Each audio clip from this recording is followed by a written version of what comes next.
title of today's talk is Heuristics for Back-Propagation.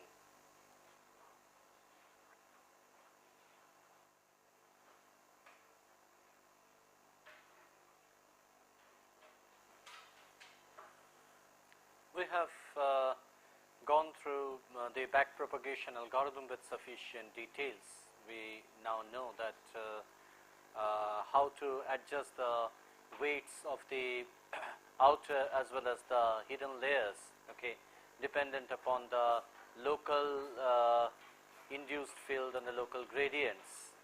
And then we also saw some of the other aspects like the stopping criteria, then whether we prefer the batch mode or the sequential mode. Now, having done all these things, it is required that we know about the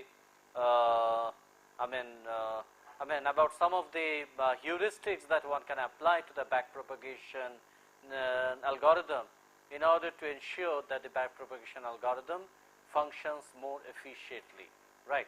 So, in order to ensure its more efficient functioning, there are some heuristics which are commonly used, and these are the things that we are going to discuss in today's class. Okay.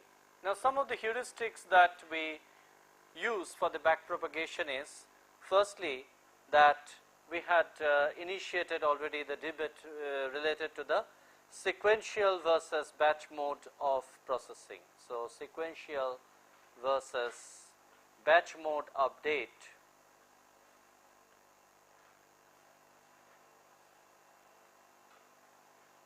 And there we have and there one can note that the sequential mode is computationally faster as compared to the batch mode.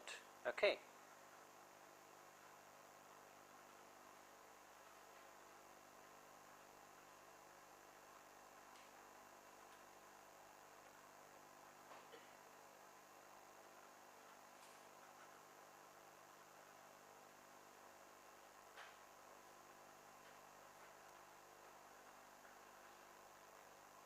This is a very, interesting observation. In fact, sequential mode, as you know, sequential mode means that it is a pattern by pattern training that we do, whereas batch mode means that where the weights are updated only at the end of one epoch, okay, only at the end of every epoch the weights are adjusted.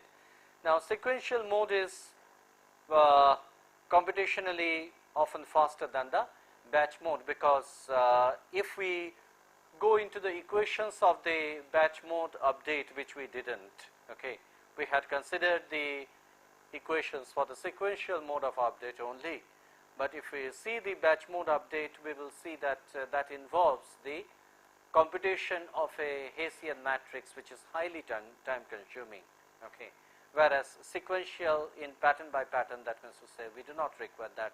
The computation is the computations are quite simple, okay. And in fact, the fact that the sequential mode is computationally faster than the batch mode is true, especially when the training data set is large and highly correlated. So, we can say that this is true especially for large and highly correlated data set.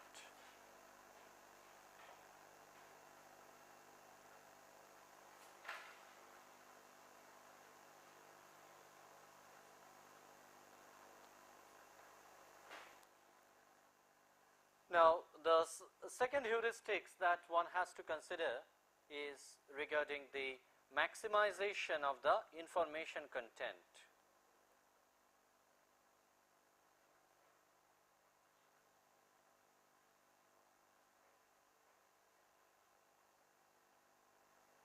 Which means to say that if the training pattern, okay, if the training patterns contain good amount of information in it, okay, then the learning should be better, the learning should be faster, okay. So, that means to say that we have to go in for some kind of a diversity in the training set. I mean, if the training set consists of a diverse set of patterns, that would really lead to more information content and a better learning.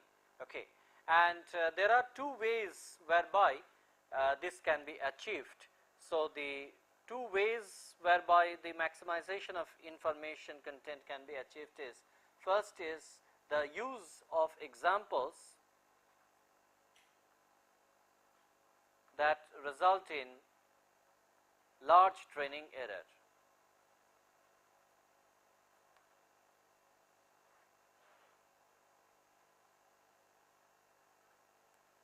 This may appear to be puzzling, because why are we really preferring those examples which are having large training error?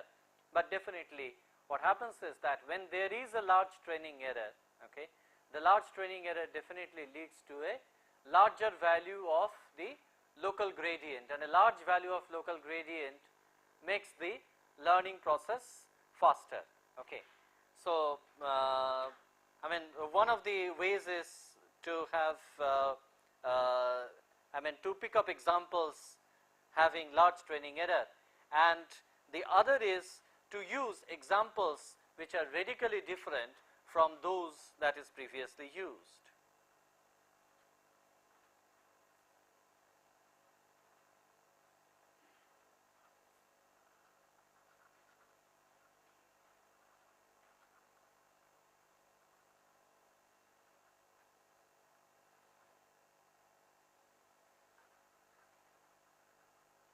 In fact, in the pattern classification problem, we often achieve this by randomizing the presentation of patterns.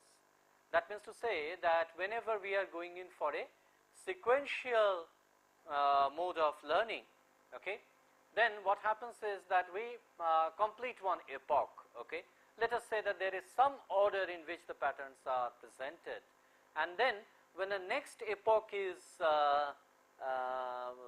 carried out, I mean, that means to say when the training is done for the next epoch, that time you just randomize the order in which the patterns are presented. Okay. Now, this could appear to be somewhat unnecessary by some people, because after all, I mean, your job is to present the set of patterns, okay, which constitute the training set. Okay. Does not matter whether they are presented in one particular order or they are presented in a different order. But one thing is very important, that if you keep the same order, let us say, I mean, let us say that from pattern to pattern you are keeping the same ordering, okay, I mean, from epoch to epoch you keep the same ordering.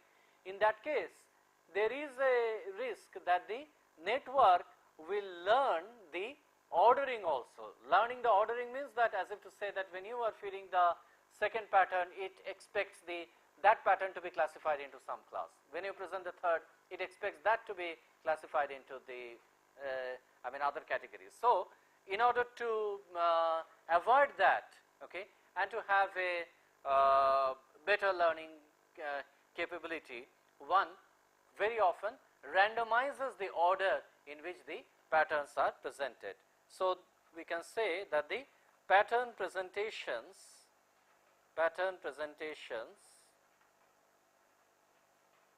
are randomized. In fact, this has got more meaning only if you are having a sequential mode, because in batch mode it really does not matter that if you are altering the order of pattern presentations or not, because in the batch mode anyway the weight adjustments are done at the end of the epoch, right.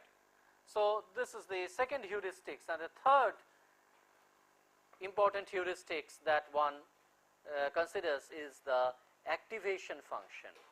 Okay. Now, we have so far explored different type of activation functions, and one of the characteristics or one of the requirements that we have already specified for the back-propagation networks is that the activation functions are must necessarily be differentiable, right. And more than that, we did not specify any other limitation for the activation functions, but it is seen that okay, I mean one of the some typical activation functions which people use are the logistic functions, okay, which involves the sigmoids which are in the range of 0 to 1. I mean that is of the form of 1 by 1 plus exponential to the power minus AV, I mean functions of that form. Or the other possibility is to use tan hyperbolic functions. Okay. Now, if you plot the logistic function, you will see that you will get a characteristic like this. I mean if this is the axis in which V is plotted, and if this is the axis in which the phi V is plotted, then I mean 1 will be the final value, this is 0. So, you will get a function of this nature. Okay. And in the case of tan hyperbolic function, you will be getting a characteristic of this nature. Okay, because there it will vary from minus 1 to plus 1. So, if this is the V and if this is the phi of V which is of the form of tan hyperbolic, then this will be the nature. Now, here you can see that this function is not symmetric about 0. Okay, so, this is a non-symmetric function. This is non-symmetric about V is equal to 0, whereas this function is antisymmetric about V is equal to 0.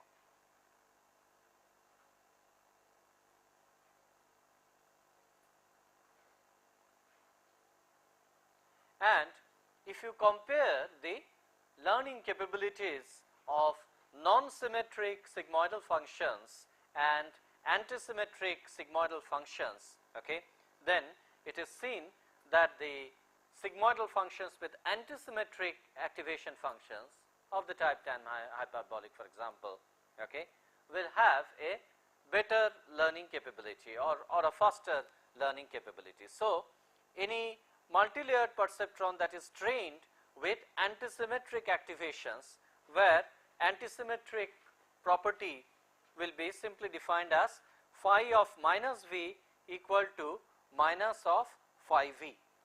Okay. Now, this condition is not satisfied by logistic, okay, whereas this condition is definitely satisfied by tan hyperbolic. Okay. In fact, for the tan hyperbolic logistic, I mean for the tan hyperbolic sigmoidal functions, okay, the researchers have come up with different type of standard implementation, and one of the implementations of the tan hyperbolic functions was proposed by Lec-22, okay, and they have specified the function of the form phi V equal to A tan hyperbolic, and the argument of the tan hyperbolic is B into V, where A and B are constants. Okay. And for their implementation, that is the one that was proposed by Lec-22, it was suggested that A has got a value of 1.7159 and B was taken to be 2/3. Okay. The significance of this is that we are going to have a characteristic of this nature. I mean if we are taking A to be of this value, in that case definitely the final value that this phi V function will achieve at the saturation is going to be 1.7159, because it is going to approach A in the limit. It is going to approach plus A in the positive limit and minus A in the negative limit. So, it will vary between minus 1.7159 up to plus 1.7159. Okay, this will be the nature of the tan hyperbolic function, and for a function of this type, the interesting characteristic is that whenever you keep V, this is the axis of the V, if you keep V is equal to 1, okay, that means to say that if you are computing phi of 1, then phi of 1 is equal to 1. All right. I mean, although the final value is 1.7159, okay, at v is equal to 1, you are going to get phi v equal to 1. And likewise, I mean, since the function is antisymmetric, you are going to have phi of minus 1 to be equal to minus 1. Okay. In fact, in this characteristic, one thing which you can notice that there are two portions of the curve.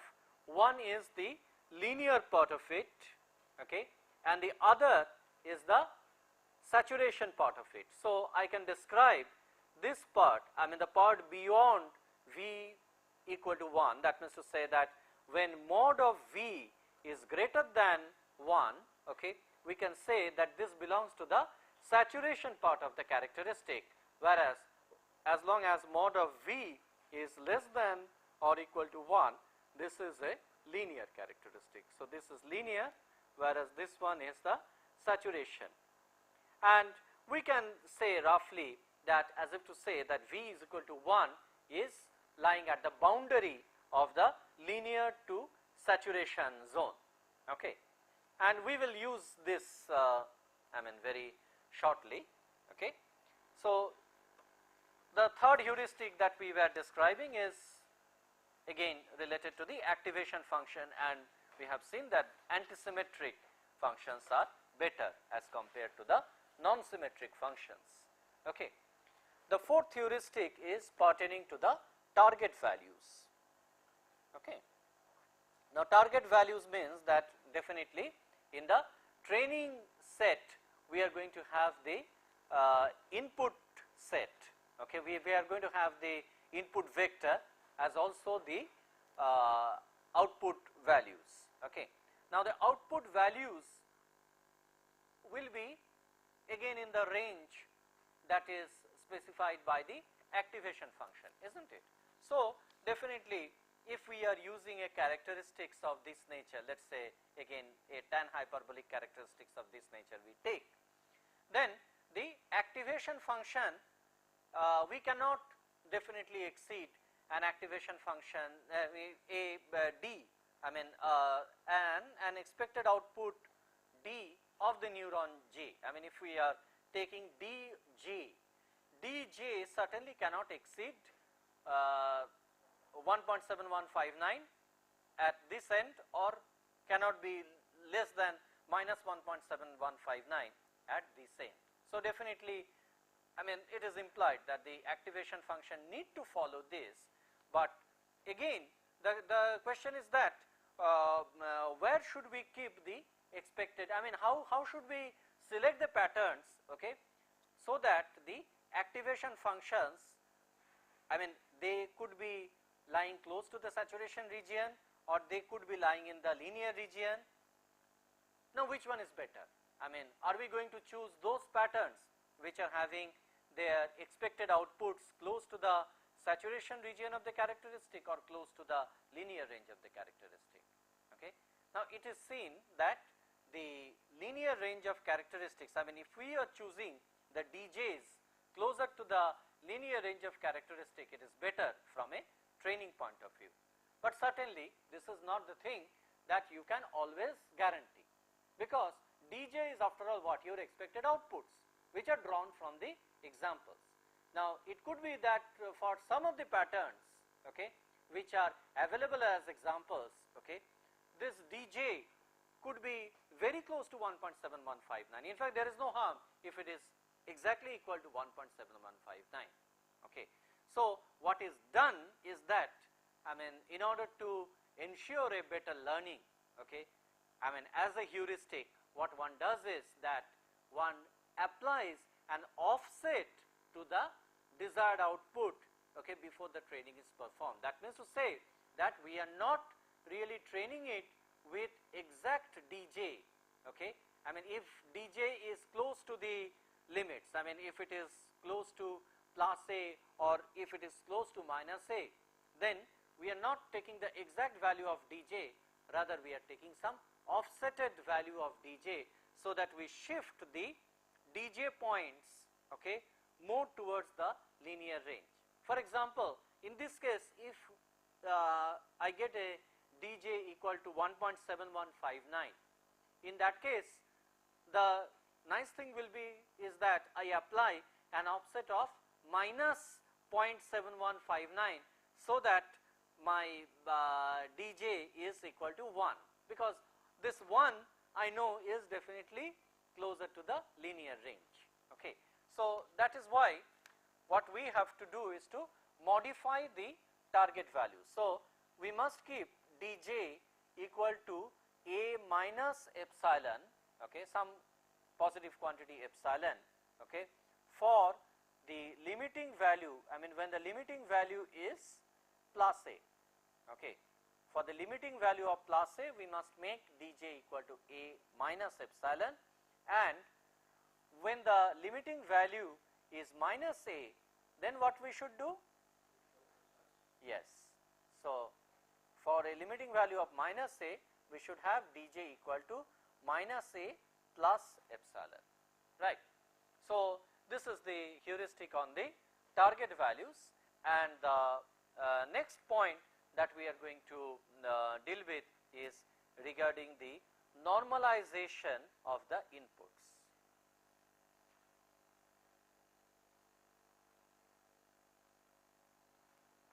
Now, normally we are not putting any restriction on the set of patterns with which we are going to train, right. So, I mean in general it will be a set of training patterns in the m dimensional space. Now, since we again cannot visualize an m dimensional space, let us consider the simplest case of a 2-dimensional space for our ease of visualization. Okay. Supposing we have got an x1 x2 space where we have got two inputs, basically x1 and x2, okay, and the set of patterns, okay, that could be very widely distributed, okay, like we could have, let us say, the set of patterns like this.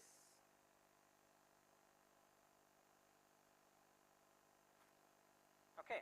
Supposing, I mean all these points that I have marked in this 2-dimensional space, okay, they are the set of points with which we are going to train, okay. I mean those are the input patterns that are available. Now, what is the characteristic that you are observing? You see that the way I have drawn the axis, both x1 and x2 could vary in the positive as well as the negative range, but we have chosen the patterns where we are always having the patterns selected out of, I mean barring except 1 or 2 patterns which are lying in this quadrant, but most of the patterns in this particular example are lying in the first quadrant, okay, with x1 and x2 both as positive, okay. Now, is it very good? Surely not, because you are training the backpropagation network for a good generalization capability, right. So, that means to say that it should encounter the patterns, okay, which are varying in values equally between positive and negative values. So, ideally we should take the patterns where x1 varies in the range of say minus a to plus a, and I mean not this a, of course, I mean I am saying some limits of x1 in the positive and negative, and similarly x2 also in some minus and plus range that can vary, and if we can get the patterns like that, that is the best. But again, as I told you, that obtaining the patterns may not be at our hands, because we are drawing the examples, okay, from some real life data which are already available as examples, and it could be that the examples themselves are such that only these many examples are available. But that does not mean that whenever we are testing the network, okay, with unknown patterns, the unknown patterns cannot be like this. Unknown patterns can be. Who says that everything should be available or very similar patterns should be available as examples only? We can have unknown patterns here, and in this case there is no good reason to believe that the network will have a good generalization capability, because it has seen the patterns in this region, but it has not seen the pattern in this region during the training, but during the testing it has encountered a pattern like this. So, that is why we have to do something with the inputs. Some manipulation is needed with the input data before we actually train the network with the patterns, right. So, what is the kind of normalization that we do? Now, in this example I have shown you that x1 and x2 are both having some positive bias. In this example there is a positive bias to both x1 and x2. So, what if we obtain the mean of the x1 and x2 values, and if we subtract the mean value from all these observations, from each one of these observations, in that case we should get a distribution, okay, that should be equally balanced between the positive and negative. Okay. So, what we can have is that the picture in this case may look something like this. I mean, whatever was like this restricted to the first quadrant alone may now be looking like this. But so this is a process of mean removal. So, this is the process of mean removal, and in the process of mean removal actually we are altering the input space. I mean, we cannot call the input space as x1 x2 space anymore, we have to call it as a new space x1 prime x2 prime, right.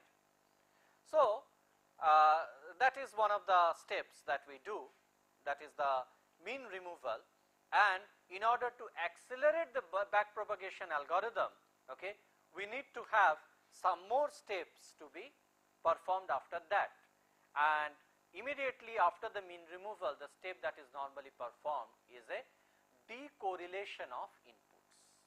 Okay. So, those who are having difficulties in understanding the term decorrelation, okay, let me give you a simple example. Okay. Let us say that you have got a set of time domain samples. Supposing you have got some voltage data or any analog data you have got, and you have taken time samples of that, and each one of those time samples, okay, you are representing with some digitized value. Now, you will be finding that the time samples are highly correlated from each other.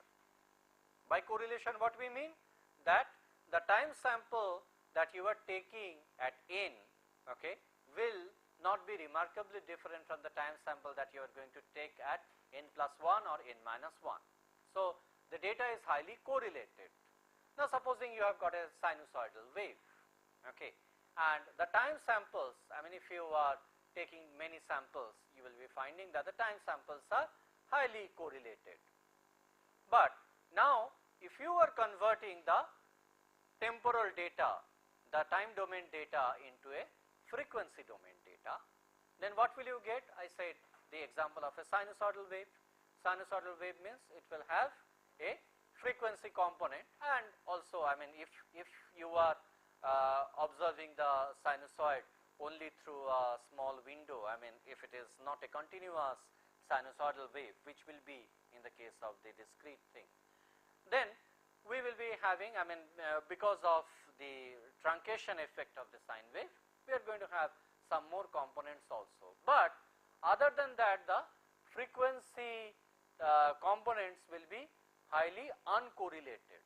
So, the reason why we often transform from the time domain to the frequency domain is because we want to decorrelate the data, and decorrelation is very often useful for things like data compression, okay, because if we decorrelate the individual components, then it is possible for us to represent it by a smaller number of samples as compared to the original domain with which we were working.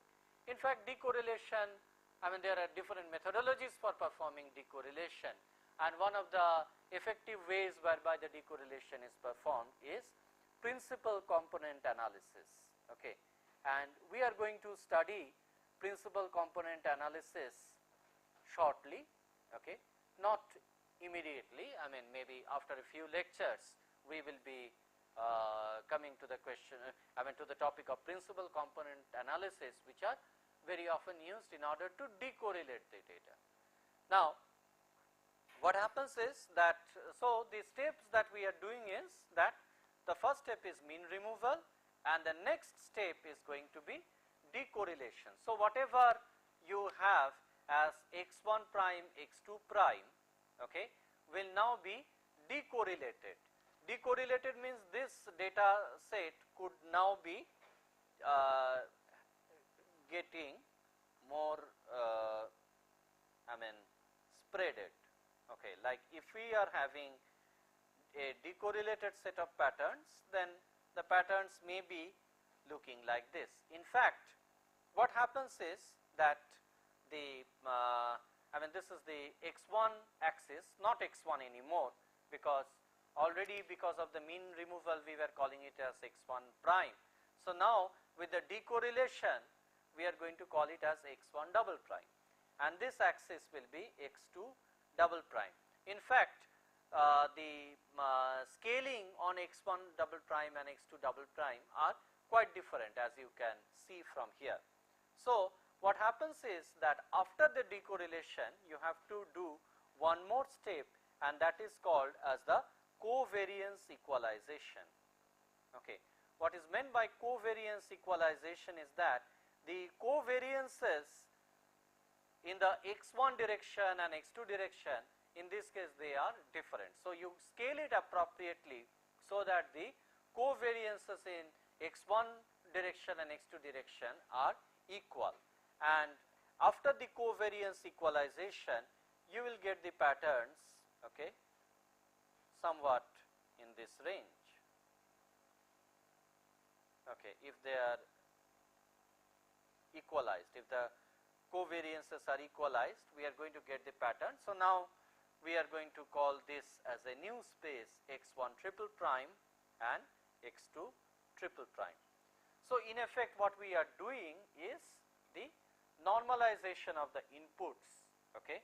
So, now that we have transformed the input space into a new space x1 triple prime, x2 triple prime, where the datas are having 0 mean, number 1. Number 2, the datas are highly decorrelated, and number 3, where their covariances are equalized. Now, on this data, okay, on this space, if we apply the back-propagation algorithm, okay, the learning is seen to be better. So, this is the process of the normalization of the input, which we had listed as the 5th heuristic in our case. Okay. The next heuristic, and which is perhaps the most crucial and important of this, is the initialization. Okay.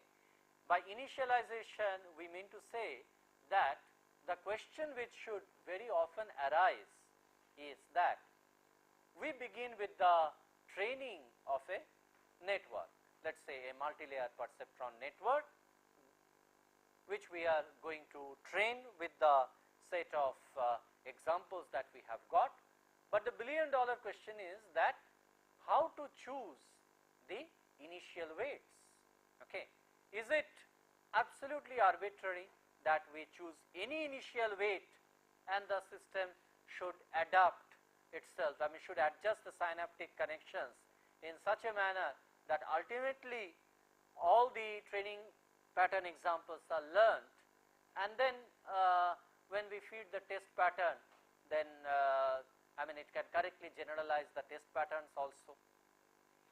If it can do that, I mean it's good, I mean if it is capable of doing that, but the question is that yes, I mean given the convergence criteria of the multi-layered perceptron, Okay.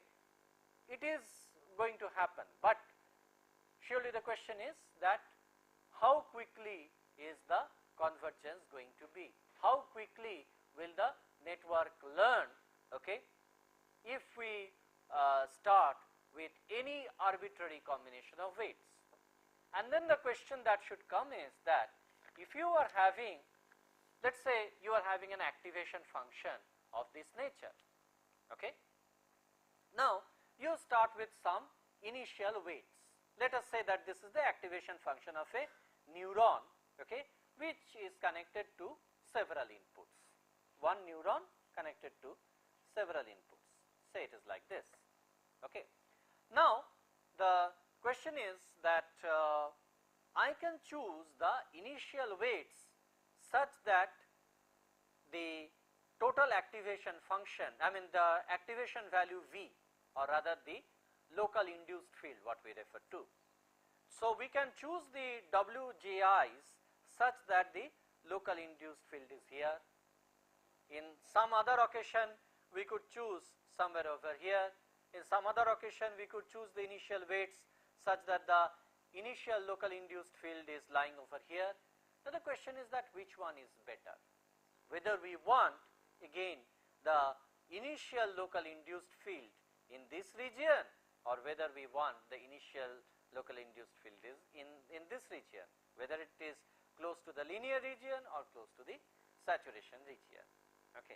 So this is another decision that we have to make. Okay.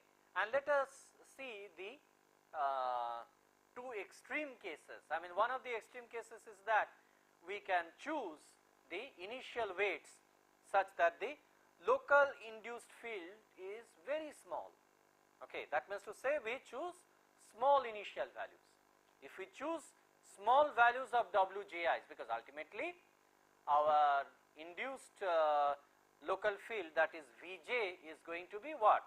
Summation of Wji yi, okay, I summed up from 1 to m. That is what we are doing, I mean where m is the number of inputs. Okay. Now the question is that whether we want the, now if we have the WJIs to be small, in that case naturally that will lead to a small value of Vj. Okay. So we can have small Wij's to start with, or we can have large Wij's to start with. Now which one is having what kind of effect? Okay. So that is what we are going to study in the I mean sixth heuristic which is under consideration, that is the initialization. Right. Now we can begin with large initial values. Now large initial values means obviously our operating point in this characteristic would be somewhere close to the saturation. Okay.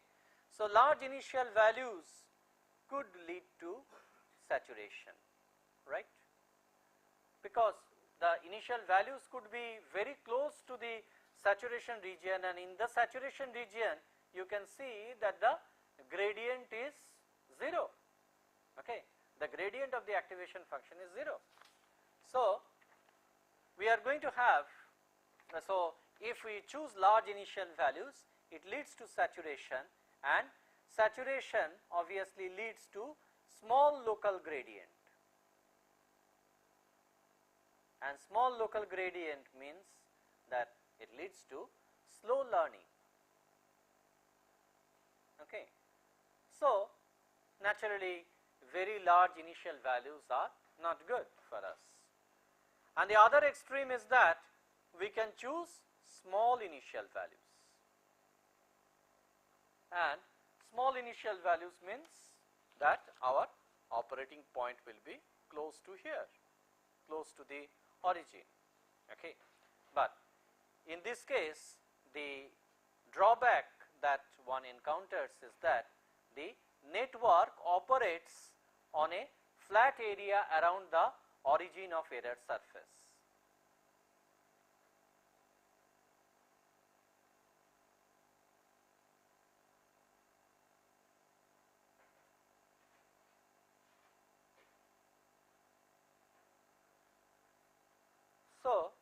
this is also not, I mean, if it is on a flat area, okay, then definitely, I mean, it takes time, or I mean, it is not a guaranteed convergence that one gets.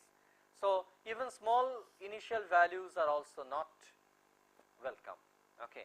So, what we really require is something in between these two. Okay. So, the proper choice is somewhere in between.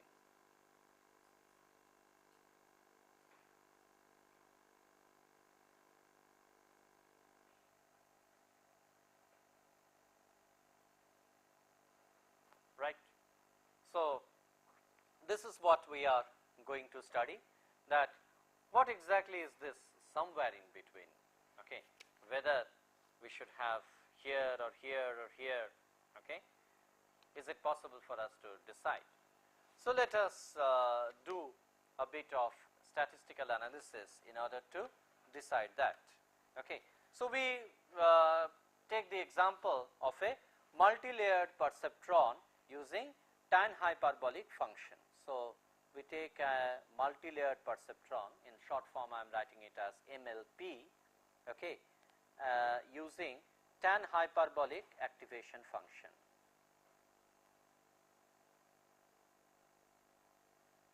And also we are considering the neurons to have 0 bias. So, for the time being we are neglecting the bias or considering it to be 0 bias, so that the induced local field of neuron J, okay, Vj, you can understand that the induced local field of neuron J will be given by what? Wji yi, where yi is the input, okay, and Wji is the strength of the connection between the neuron J and the neuron I. Okay, I mean, J is the neuron under consideration, so it is Wji, and this will be summed up for what? For I is equal to 1 to m. Okay. Now, we have now we are assuming, we are making some assumptions on this input, okay, and the assumptions that we are making are: one, that it is 0 mean input, and it is assumed to have unit variance. Okay. Although this unit variance is not mandatory, I mean, it is only for the ease of our analysis that we are choosing the unit variance. Now, we are so what we can do is that from this equation it is possible for us to obtain a mu y. What is meant by mu y? Mu y will mean the expectation of the yi's. Okay. So, we are taking all the yi's, that means to say I is equal to 1, 2, etc., up to m. So, we are taking the expectation over this yi's, and this is, since it is assumed to have a 0 mean input, we should have expectation of yi to be equal to 0, right, and the variance, because we are assuming unit variance, we can write sigma square y to be equal to the expectation of yi minus mu y, okay, this squared, right. This is the definition of the variance, and this, in fact, I mean, because mu y is going to be equal to 0, we can simply write it as expectation of yi square. And what is expectation of yi square? That is equal to unity. Okay. So, this is equal to unity for all I, because we have assumed unit variance. Okay. And another assumption that we are making is that the inputs are uncorrelated. So, the third assumption is that the inputs are uncorrelated.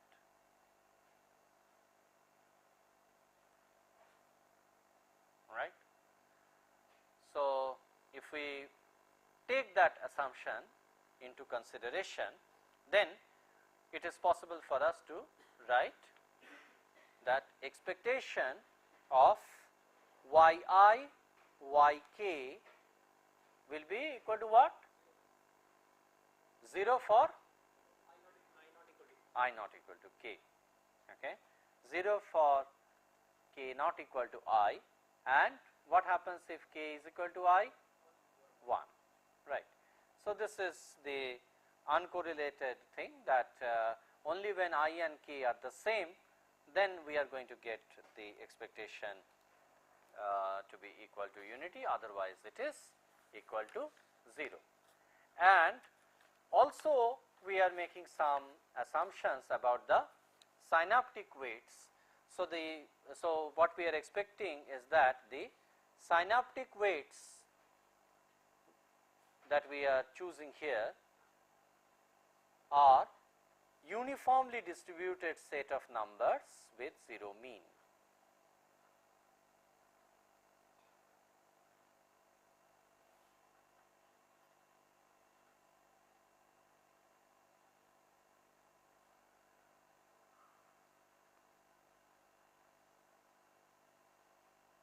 So, for which we can now write that mu w, okay. So, that is what we are getting as the expectation of w j I, the expectation of these weights. So, since we are choosing the weights also from a 0 mean variable, we should have expectation of w j I to be equal to 0 for all j I pairs, okay. And for the variance we can write, and for the variance of the synaptic weights we can write sigma square w, which is equal to the expectation of w j I minus mu w. Mu w is the mean weight, okay, and mean weight is equal to 0, as I said. So, here we can simply write it as this is equal to expectation of w j I square, okay. Again, since this is valid for all j I pairs, right.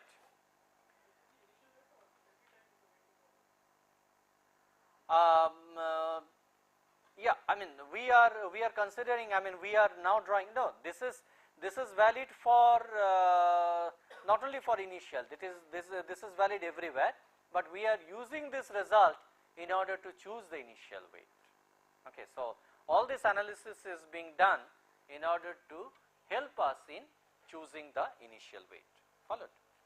So, this is our sigma square w, okay, and now we can write that I mean accordingly the mean of the induced local field, that is mu of v, okay, that we haven't really expressed, okay. We have obtained the expression of Vj, I mean we have used the expression of Vj, okay, but we are now interested in finding out the variance of the induced local field.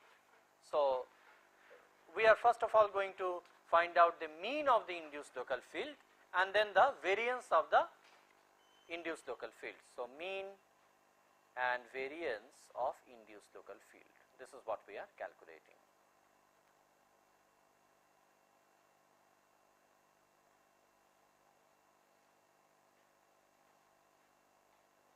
So, the mean is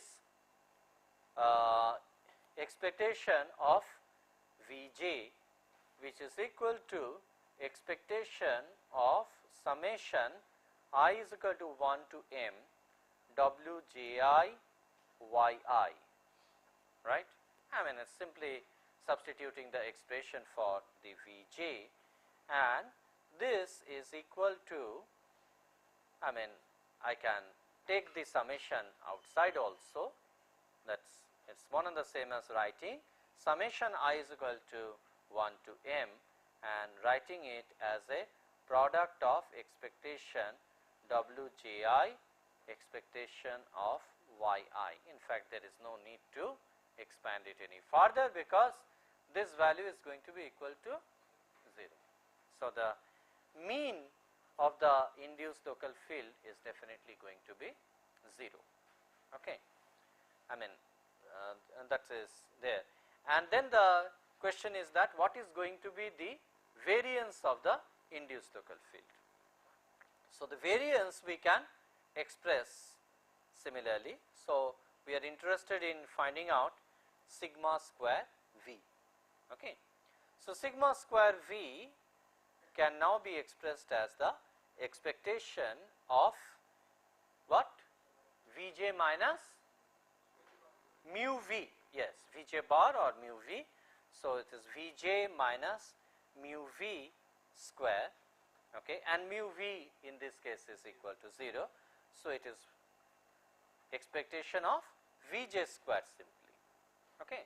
So, in the next slide I am going to just write down the expression for this Vj. I mean, I am going to substitute the expression for this Vj. In fact, because the expression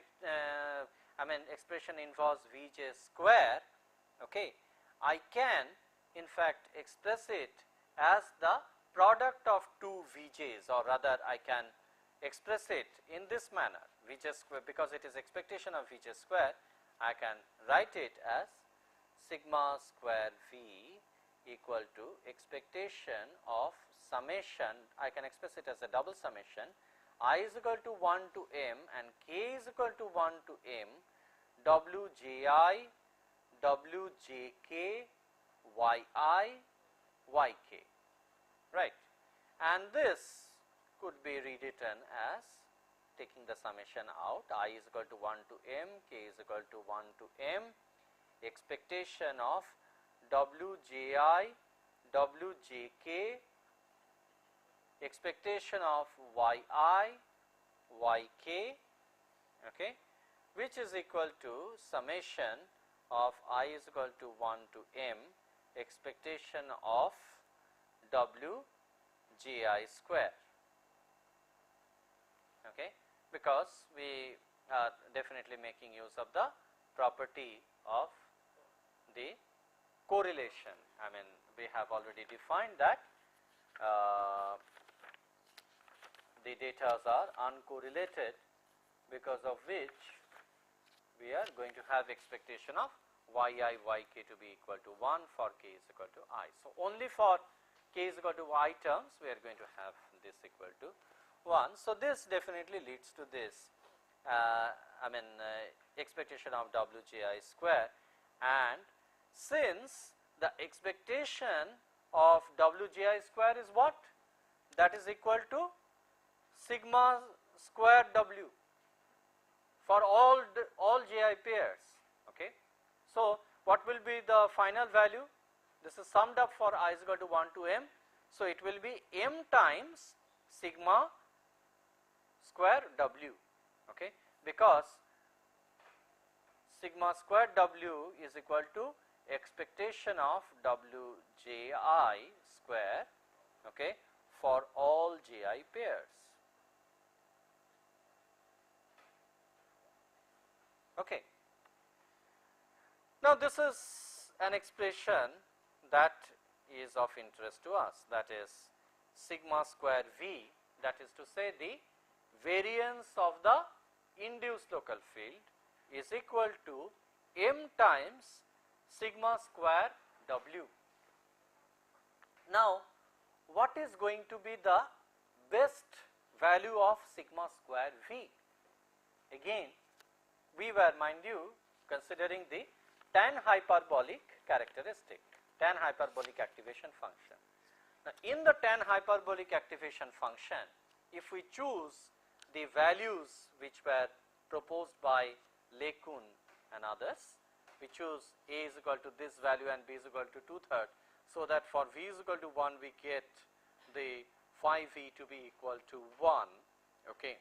In that case, this one is becoming our linear region, okay, and this is the saturation region. So, if the variance is chosen so that it is up to the border line of the saturation and the linear region. I mean, that means to say what? That your activation function could vary, okay. I mean, its variance could be between, I mean, variance should be close to 1, okay. If you are choosing that, then we can say that the patterns are equally, almost equally distributed between the, I mean, linear and the saturation region. So, if we choose the sigma v to be equal to unity from this characteristic, in that case, so by choosing sigma square v equal to 1 out of this characteristic,